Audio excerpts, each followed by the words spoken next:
नमस्कार, मैं हेना प्रसून बहुत बहुत स्वागत करती हूँ आप सबों का अपने चैनल हेना प्रसून एस्ट्रोलॉजी में। ज्योतिष के एक नए कार्यक्रम में आप सबों का स्वागत करते हुए मुझे बहुत खुशी हो रही है। और आइए जानते हैं आज के कार्यक्रम में नया क्या है। देखिए, YouTube पर आजकल इसी बात के चर्चे हैं और आज सारे ज्योतिष जगत में एक्चुअली जितने भी स्लो मूविंग प्लैनेट्स हैं उनके मूवमेंट और उनके ट्रांजिट को बहुत महत्वपूर्ण माना जाता है। और आज मैं जिन ग्रहों की चर्चा करने जा रही हूँ वो भी एक बहुत स्लो मूविंग प्लैनेट हैं। 18 महीनों के दरमियान वो एक राशि को कवर करते हैं। इतने हिंट्स के बाद अब तो आप जान ही गए होंगे कि मैं बात कर रही हूँ राहु और केतु की। राहु केतु ज्योतिष जगत में एक बहुत ही मायने रखने वाले ग्रह हैं। ये दोनों ग्रहों की विवेचना कुंडली विश्लेषण में बहुत इम्पॉर्टेंट होती है कि ये जो राहु केतु का अक्ष होता है ये दोनों 180 डिग्री एक दूसरे से अलग होते हैं और ठीक सामने राहु के केतु और केतु के राहु होते हैं। ये आपकी कुंडली में कहाँ पर आते हैं ये बहुत महत्वपूर्ण होता है। राहु और केतु के बारे में जितनी भी चर्चा की जाए कम है। मैं शुरुआत से ही अपने ज्योतिष के अध्ययन के शुरुआती दिनों से ही मैं राहु केतु से इनके तिलस्म इनके रहस्य से बहुत आकर्षित होती रही। और चूंकि ये बाकी सातों ग्रहों के जैसे इनका कोई फिजिकल फॉर्म या फिजिकल शेप नहीं होता, ये सिर्फ एक सन और मून के इंटरसेक्शन पॉइंट होते हैं। इन्हें शैडो प्लैनेट्स मानते हैं।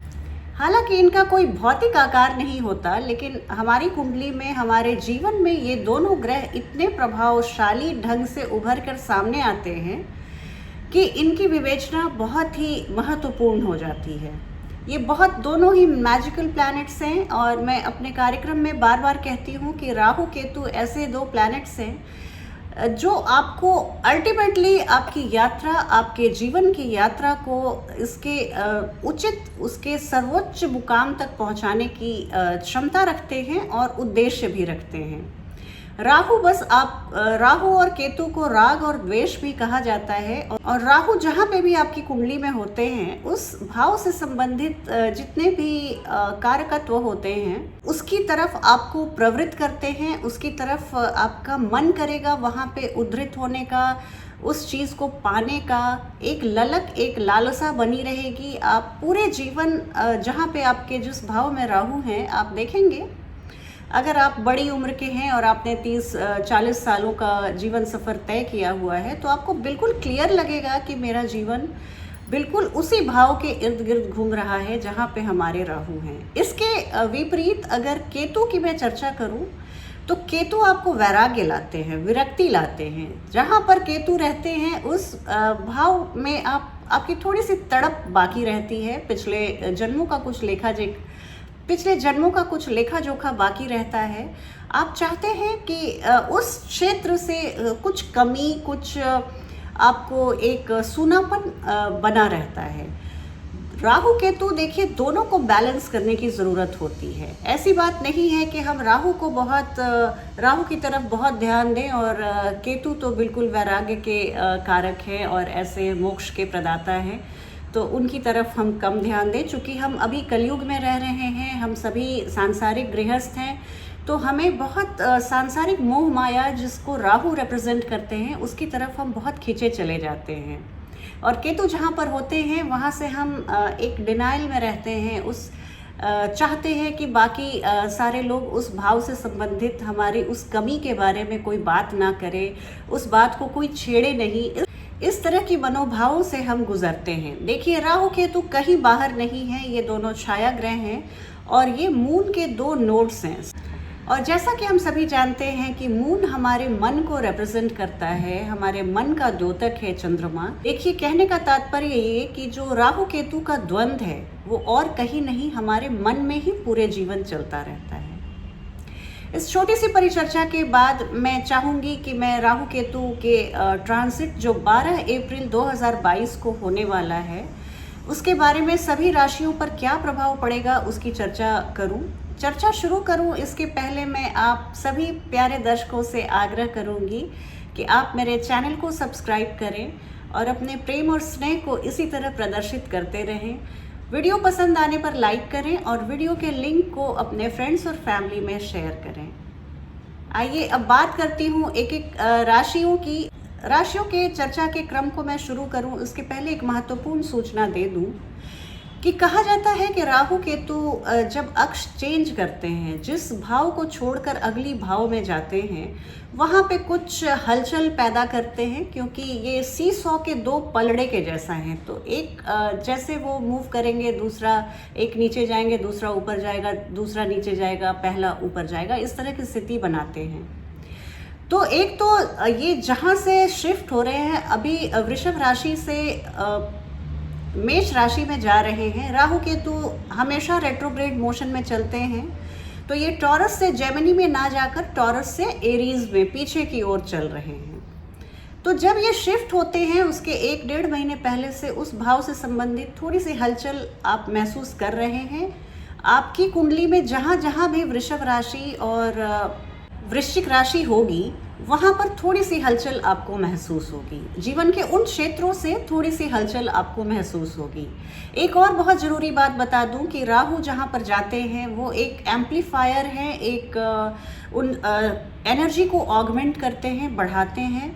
वो एक लाउड स्पीकर के जैसे हैं, जहाँ पर आप धीरे से बोलें तो आपके स्वर को, आपकी ध्वनि को वो बहुत बढ़ाकर प्रेजेंट करते हैं। तो ये राहु की माया है, मायावी ग्रह माने भी जाते हैं। तो यहाँ पे आपके जहाँ पे एरीज आपकी कुंडली में जहाँ भी होगा उस भाव में जिस प्लैनेट के साथ है वहाँ पर उस भाव के कारकत्व को बढ़ाएंगे और उनके लॉर्ड्स की, और ये एरीज के लॉर्ड होते हैं मार्स। तो आप इस फलादेश को सुनने के पहले एक चीज़ ज़रूर ध्यान से देखिएगा कि आपकी कुंडली में मार्स कहाँ पर है और आपकी कुंडली में शुक्र कहाँ पर है, क्योंकि केतु फिर जाएंगे 7th साइन में लिब्रा में, और लिब्रा के लॉर्ड, लिब्रा के तुला राशि के स्वामी शुक्र होते हैं। तो इन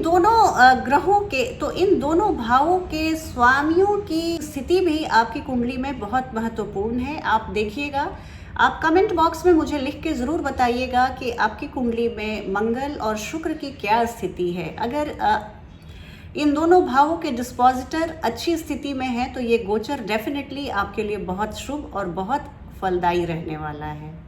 राहु केतु जहाँ भी चलते हैं तो राहु के बारे में स्पेशली बोलते हैं कि वो जिस भाव में जाते हैं वहाँ के भाव को, फल को बढ़ाते हैं। जिस प्लैनेट के साथ अगर युति में बैठते हैं तो उसके भी रंग ढंग को बढ़ाते हैं।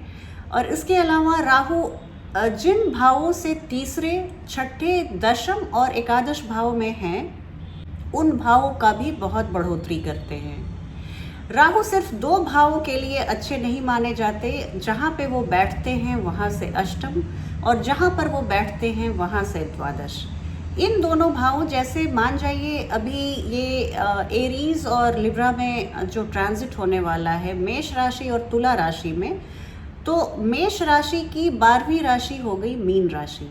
तो आपकी कुंडली में जहाँ जहाँ भी मीन राशि होगी उन भावों से संबंधित आपके संघर्ष, आपके जीवन में थोड़ी सी हलचल बढ़ सकती है। और जहाँ भी आपके स्कॉर्पियो साइन होगी जो अष्टम राशि है, वहाँ पर भी आपके जीवन में थोड़ी सी हलचल, थोड़ी परेशानी, थोड़ा संघर्ष बढ़ सकता है। ये राहु की यही इनकी मोडस ऑपरेंडाई है, यही राहु इसी तरह से कार्य करते हैं। इसी परिप्रेक्ष्य में अब मैं एक एक राशियों की चर्चा करूंगी कि देखिए आपकी राशि में राहु किन भावों के लिए बहुत अच्छे और किन भावों के लिए साधारण फल देंगे। फलादेश को सुनने के पहले मैं आपसे रिक्वेस्ट करूंगी कि आप इसे अपनी चंद्र राशि और लग्न राशि दोनों से देखें। अगर आपकी चंद्र राशि और लग्न राशि अलग अलग है तो आप दोनों राशियों के चर्चा को जरूर सुनिएगा, दोनों राशियों के फलादेश को जरूर सुनिएगा। ये फलादेश हमने काफ़ी मेहनत से तैयार की है और इसमें काफ़ी खासी रिसर्च भी है, तो दोनों राशियों को सुने और ज़्यादा लाभान्वित हों।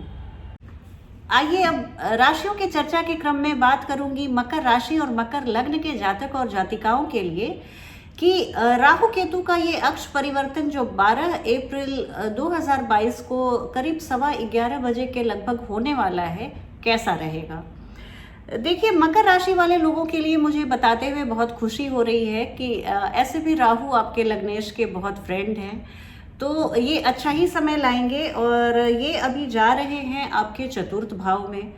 पहले ये पंचम भाव में थे, तो पिछले दिनों आपको पंचम भाव से संबंधित बहुत सारे रिवॉर्ड्स राहु ने ज़रूर दिए होंगे। अब वो आ रहे हैं आपके चतुर्थ भाव में, और चतुर्थ भाव में जब राहु आते हैं तो देखिए, एक बात तो तय है कि ये मोर देन वन इनकम का सोर्स देते हैं। तो आय के एक से अधिक स्रोत बनेंगे, इसमें आप बिल्कुल शक या कोई शुबा मत रखिएगा।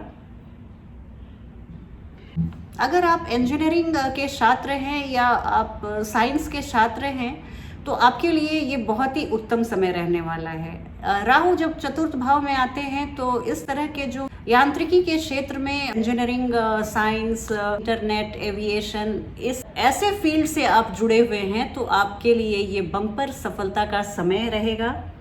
आप बहुत ही एक आपके लिए एंटरटेनमेंट से भरा हुआ ये पूरा गोचर काल रहेगा 18 महीनों के लिए। आपके मन में बहुत खुशी, बहुत उत्साह, बहुत एक्साइटमेंट बना रहेगा। ये बहुत अच्छी बात है मकर राशि और मकर लग्न वाले लोगों के लिए। मैं बहुत खुश हूँ। राहु का ये गोचर आपके जीवन में कुछ यादगार पलों को लेकर आएगा। ये गोचर आपके लिए बहुत शुभ रहेगा। आपके चेहरे पे खुशियों की मुस्कान बिखेरने के लिए ही राहु अपना ये गोचर आपके लिए लेकर आ रहे हैं। सबसे एक बात जो मैं आपको आगाह करना चाहूँगी कि माता जी के स्वास्थ्य का आप ख्याल रखिएगा। उनके छोटी से भी मेडिकल नीड्स को आप नज़रअंदाज मत कीजिएगा और अविलंब चिकित्सक की सलाह ज़रूर लीजिएगा। आप निसंदेह एक लैविश लाइफस्टाइल को जीते हुए दिख रहे हैं। आप ऐसा होने पर मुझे ज़रूर बताइएगा। आपके कमेंट्स और सुझावों को पढ़कर मुझे बहुत खुशी होती है। एक ओवरऑल आप बहुत स्मूथ रिलेशनशिप में रहेंगे। सुख भाव कहा जाता है चतुर्थ भाव को, और यहाँ पर आपको अपने लाइफ में ज़्यादा ईज़, ज़्यादा कंफर्ट, ज़्यादा स्मूथनेस आप फील करेंगे। और यहाँ पे मैं आपको एक ही चीज़ की सलाह दूंगी कि आप कितना भी मन करे कि रियल स्टेट में मैं इन्वेस्टमेंट करूँ, या कितना भी मन करे कि मैं नई गाड़ी ले लूँ, पर आप ऐसी आदतों से, ऐसे खर्चों से खुद को इन 18 महीनों में बचाइएगा। Your money can get stuck. ये एक बैड इन्वेस्टमेंट बन सकता है। आप बोरविंग और लेंडिंग भी मत कीजिएगा, ये आपके लिए सलाह नहीं दी जाती। तो इस तरह की मैं आपसे अपील करूंगी, इस तरह की बातों की मैं अपील करूंगी। और इसके अलावा देखिए, आपके रोगों का शमन करने आ रहे हैं। राहु आपके शत्रुओं का शमन करेंगे और राहु आपके ऋण का भी शमन करेंगे। कोर्ट कचहरी आपके खिलाफ किसी ने मुकदमा किया हुआ था, तो वो भी आप उस मुकदमे में खुद को विजयी होते हुए देख सकते हैं। इसके अलावा एक बहुत अच्छी बात जो है वो आपके इन जनरल भाग्य का वर्धन करने आ रहे हैं राहु। आपको एक स्ट्रोक ऑफ लक फील होगा। आपको लगेगा कि मैं भाग्य के बदौलत बहुत चीज़ों को पा लिया, और कोई एक ऐसी ऊपरी शक्ति है जो आपको देख रही है, आपको संजोई हुई है, और वो आपके बिल्कुल आपके एम्बिशन को फुलफिल करने के लिए वो काम कर रही है, और उसका बेनिफिट आपको इन टर्न मिल रहा है।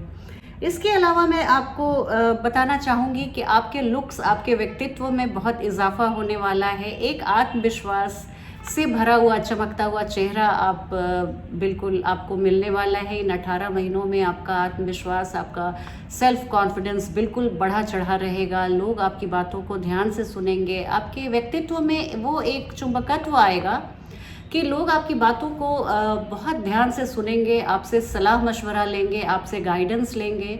इसके अलावा मैं देख रही हूँ कि अगर कोई पुरानी क्रॉनिक इलनेस थी जिससे आप जूझ रहे थे, तो वहाँ से आप निजात पाते हुए दिख रहे हैं। एक बहुत स्वर्णिम समय की शुरुआत है। इस समय को आप बिल्कुल एनकैश कराइएगा और आपको पूरी बेनिफिट मिले इस गोचर से, इस ट्रांजिट से, इसका आप ध्यान रखिएगा और अपनी तरफ से कोई भी आप कसर मत छोड़िएगा। और इसके अलावा मैं देख रही हूँ कि फैमिली में एडिशन, आपके घर में एक नन्हा मेहमान या नन्ही परी आने वाली है। आपके परिवार में इजाफा करने आए हैं राहु, और इस दौरान आपके बोली में भी बहुत मैग्नेटिज्म रहेगा, आपके बोली से लोग बहुत इम्प्रेस्ड रहेंगे। अगर आप गाना गाते हैं, अगर आप गायन के शौकीन हैं, तो वहाँ आपकी कोई म्यूज़िक एल्बम हिट हो सकती है, आपके गाने के लोग मुरीद हो सकते हैं, फ़ैन हो सकते हैं।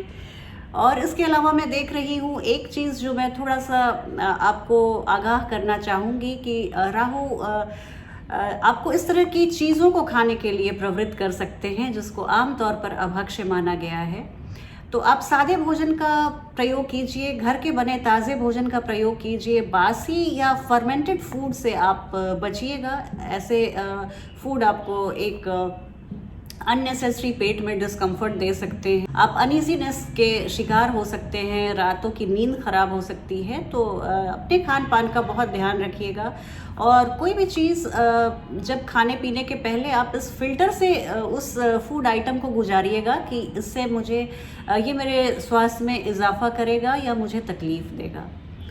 इसके अलावा एक दो चीज़ों के लिए जो मैं आपको सतर्क करना चाहूँगी वो है, आप अपने भाई बहनों से, हो सकता है आपके छोटे भाई बहन अगर हों तो वहाँ पे थोड़ा सा रिलेशनशिप में दरार आ सकता है। आप पड़ोसियों से बात करते समय बिल्कुल बहुत अलर्ट रहिएगा। आपकी किसी बात को आपके पड़ोसी मिस इंटरप्रेट कर सकते हैं और आपके लिए एक गलत भावना बना सकते हैं। यात्रा में आपके छोटी मोटी कुछ आपकी प्रिय चीज़ गुम हो सकती है, तो इस तरह की सावधानी आप रखिए। इसके अलावा मैं देख रही हूँ कि आपके आय में थोड़ी सी गिरावट दिख रही है। ये मुझे समझ में नहीं आ रहा कि ऐसा क्यों हो रहा है, लेकिन आप अपने पैसों को अच्छे से संचित कीजिएगा, इन्वेस्ट कीजिएगा, निवेश कीजिएगा। पैसों को लेकर, मनी मैनेजमेंट को लेकर आप थोड़ी सी सावधानी बरतिए, आपके लिए बहुत अच्छा रहेगा। और देखिए, राहु आपके, ये इतनी सारी बातें हमने राहु के बारे में बताई। अब कुछ चर्चा मैं केतु के बारे में करना चाहूँगी। केतु आपके दशम भाव में आ रहे हैं, तो यहाँ आपको जॉब चेंज करने के लिए बहुत अच्छा समय है। केतु एंडिंग्स बताते हैं, तो एक पुरानी जॉब की एंडिंग और एक न्यू जॉब की बिगनिंग आपके लिए बहुत अच्छा समय, बहुत फेवरेबल है। और केतु आपको ये भी बताते हैं कि ऑफिस में आप बिल्कुल लो की मेंटेन कीजिए, बिल्कुल ग्राउंडेड रहिए। अपने कनिष्ठों पर आप कभी भी गुस्सा मत कीजिए, उनके साथ आप प्रेम और सद्भावना से पेश आइए। केतु जहाँ पर भी रहते हैं वहाँ पे हमें डिसिप्लिन करने की कोशिश करते हैं, और इसी के डिसिप्लिन सिखाने के लिए वो बहुत सारे चीज़ों से हमें डिप्राइव करते हैं, डिनाई करते हैं, डिले करते हैं। तो इस तरह अगर आपने पहले वो लेसन ले लिया तो आपको केतु के पनिशमेंट की ज़रूरत ही नहीं पड़ेगी और आपको केतु से डरने की ज़रूरत ही नहीं पड़ेगी।